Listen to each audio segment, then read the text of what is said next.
are up here from Stellantis and Ford and General Motors, great companies, including this gentleman, right? They wouldn't be here today if we didn't have tariffs. They'd be building their plants in Mexico and other places. They're leaving Mexico and they're leaving Canada. They're leaving because they ripped off our country. They took our businesses away from us.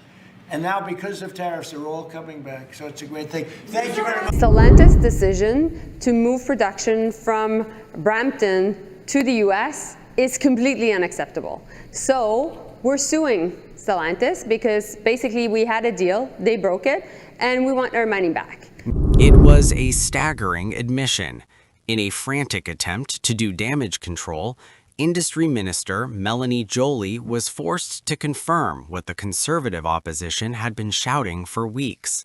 The Carney government's flagship $15 billion electric vehicle subsidy deal with Stellantis has collapsed. The government is now suing the auto giant after it laid off 3,500 Canadian workers and shifted production to the United States, a complete failure of the largest corporate handout in Canadian history.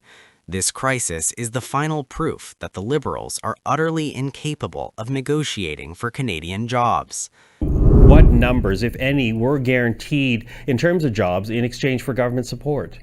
I think that what is really, really important to remember is that first and foremost, the auto industry is victim of the tariffs, of the American tariffs. So for us, it's fundamental that we protect jobs, and Stellantis' decision to move production from Brampton to the US is completely unacceptable. So we're suing Stellantis because basically we had a deal, they broke it, and we want our money back.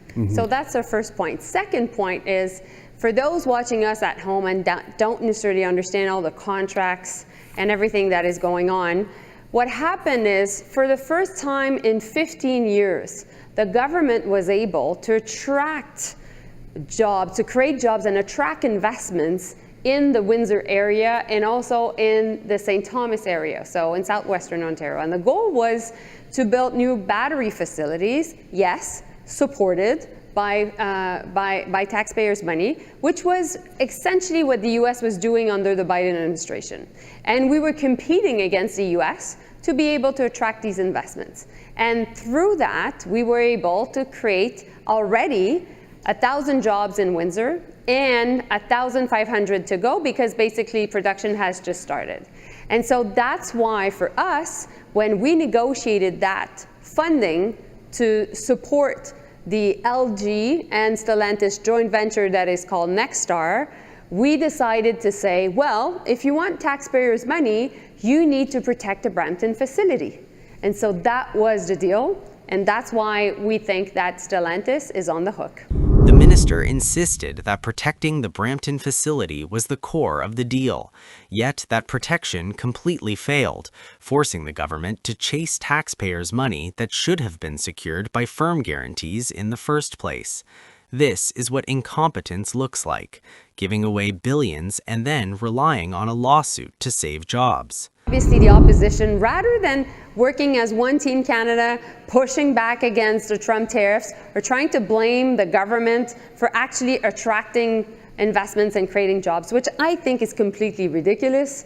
I think that Canadians see through all this. They want us to fight against the American tariffs as we're in this trade war. And so that's what I'm trying to do every single day.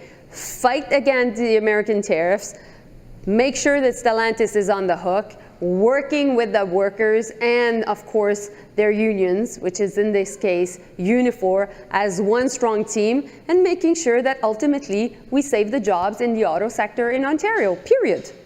Despite the failure of her government's billion-dollar gamble and the loss of thousands of Canadian jobs, the minister's only defense was to attack the conservative opposition for daring to ask questions.